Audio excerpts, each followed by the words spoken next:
जब मोह हृदय पर छा जाता है तो धर्म भी धुंधला पड़ जाता है। जय श्री कृष्ण। आज हम पढ़ रहे हैं भागवत गीता साधक संजीवनी से अध्याय 1 के श्लोक 34 और 35। यह वह अवस्था है यहाँ अर्जुन का मोह, ममता और करुणा उन्हें कर्तव्य से और दूर ले जाने लगते हैं। अर्जुन अपने गुरुजनों, पितरों, मातुल, ससुर, भाइयों, पुत्रों, पोत्रों और प्रियजनों को देखकर युद्ध करने को बिल्कुल तैयार नहीं होते।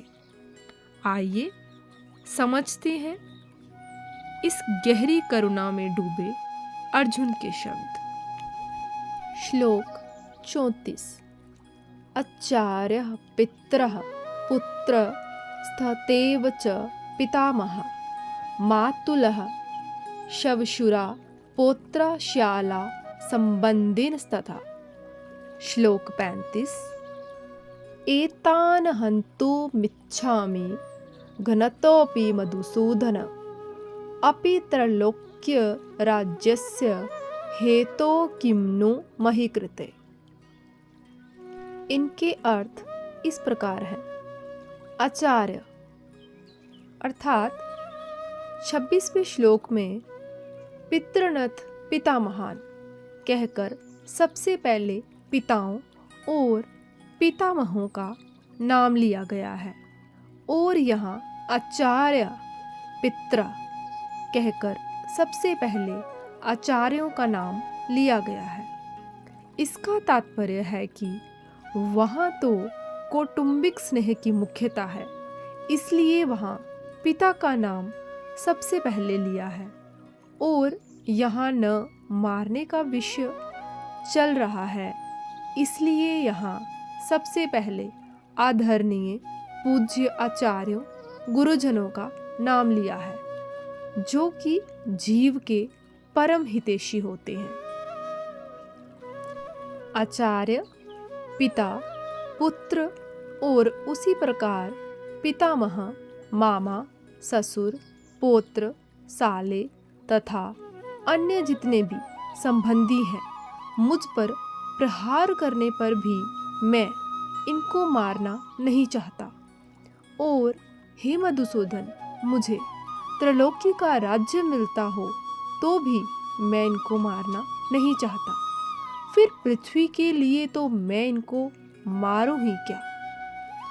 इनकी व्याख्या इस प्रकार है। भगवान आगे 16वें अध्याय के 21वें श्लोक में कहेंगे कि काम और क्रोध ये तीनों ही नरक के द्वार हैं। वास्तव में एक काम के ही ये 3 रूप हैं। ये तीनों सांसारिक वस्तुओं, व्यक्तियों आदि को महत्व देने से पैदा होते हैं।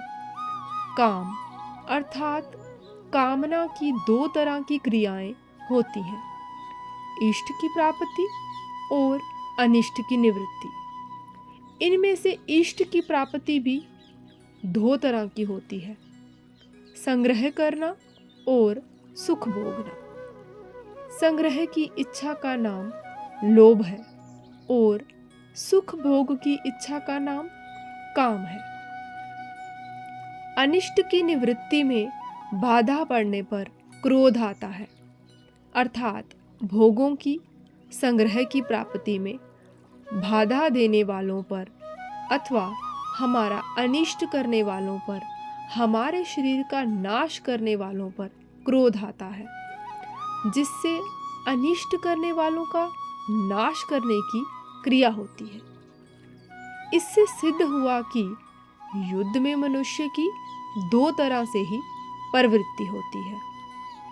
अनिष्ट की निवृत्ति के लिए अर्थात अपने क्रोध को सफल बनाने के लिए और इष्ट की प्राप्ति के लिए अर्थात लोभ की पूर्ति के लिए। परंतु अर्जुन यहाँ इन दोनों ही बातों का निषेध कर रहे हैं। आचार्य पित्रा किम न मही कृते।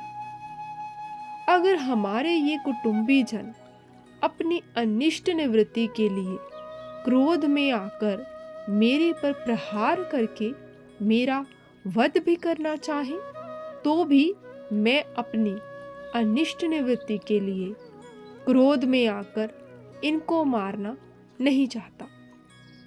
अगर ये अपनी इष्ट प्राप्ति के लिए राज्य के लोभ में आकर मेरे को मारना चाहें, तो भी मैं अपनी इष्ट प्राप्ति के लिए लोभ में आकर इनको मारना नहीं चाहता।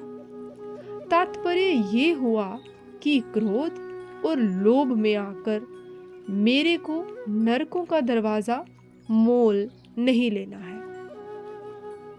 यहाँ 2 बार अपि पद का प्रयोग करने में अर्जुन का आशय ये है कि मैं इनके स्वार्थ में बाधा ही नहीं देता तो ये मुझे मारेंगे ही क्यों। पर मान लो कि पहले इसने हमारे स्वार्थ में बाधा दी है, ऐसे विचार से ये मेरे शरीर का नाश करने में प्रवृत्त हो जाएं, तो भी घनतोपि मैं इनको मारना नहीं चाहता। दूसरी बात, इनको मारने से मुझे त्रैलोक्य का राज्य मिल जाए, ये तो संभावना ही नहीं है।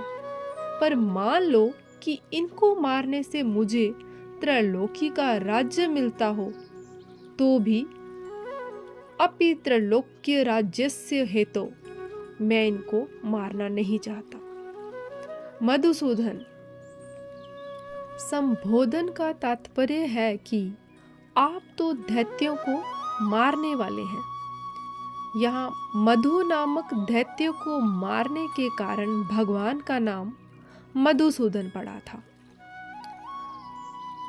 पर ये द्रोण आदि आचार्य और भीष्म आदि पितामह दैत्य थोड़े ही हैं जिससे मैं इनको मारने की इच्छा करूं। ये तो हमारे अत्यंत नजदीक के खास संबंधी हैं। आचार्य, इन कुटुंबियों में जिन द्रोणाचार्य आदि से हमारा विद्या का हित का संबंध है, ऐसे पूज्य आचार्यों की मेरे को सेवा करनी चाहिए कि उनके साथ लड़ाई करनी चाहिए। आचार्य के चरणों में तो अपने आप को, अपने प्राणों को भी समर्पित कर देना चाहिए। यही हमारे लिए उचित है। पितरः, शरीर के संबंध को लेकर जो पिता लोग हैं, उनका ही तो रूप ये हमारा शरीर है। शरीर से उनके स्वरूप होकर हम क्रोध या लोभ में आकर अपने उन पिताओं को कैसे मारें? पुत्रः, हमारे और हमारे भाइयों के जो पुत्र हैं, वे तो सर्वदा पालन करने योग्य हैं। वे हमारे विपरीत कोई क्रिया भी कर बैठें तो भी उनका पालन करना ही हमारा धर्म है। पितामह, ऐसे ही जो पितामह हैं, वे जब हमारे पिताजी के भी पूज्य हैं, तब हमारे लिए तो परम पूज्य हैं ही। वे हमारी ताड़ना कर सकते हैं, हमें मार भी सकते हैं, पर हमारी तो ऐसी ही चेष्टा होनी चाहिए जिससे उनको किसी तरह का दुख ना हो, कष्ट ना हो, प्रत्युत उनको सुख हो, आराम हो, उनकी सेवा हो। मातुला, हमारे जो मामा लोग हैं, वे हमारा पालन पोषण करने वाली माताओं के ही भाई हैं, अतः वे माताओं के समान ही पूज्य होने चाहिए। शवशुरा, ये जो हमारे ससुर हैं, ये मेरी और मेरे भाइयों की पत्नियों के पूज्य पिताजी हैं, अतः ये हमारे लिए भी पिता के ही तुल्य हैं। इनको मैं कैसे मारना चाहूं? पौत्रः, हमारे पुत्रों के जो पुत्र हैं, वे तो पुत्रों से भी अधिक पालन पोषण करने योग्य हैं। शालः, हमारे जो साले हैं, वे भी हम लोगों की पत्नियों के प्यारे भैया हैं, उनको भी कैसे मारा जाए।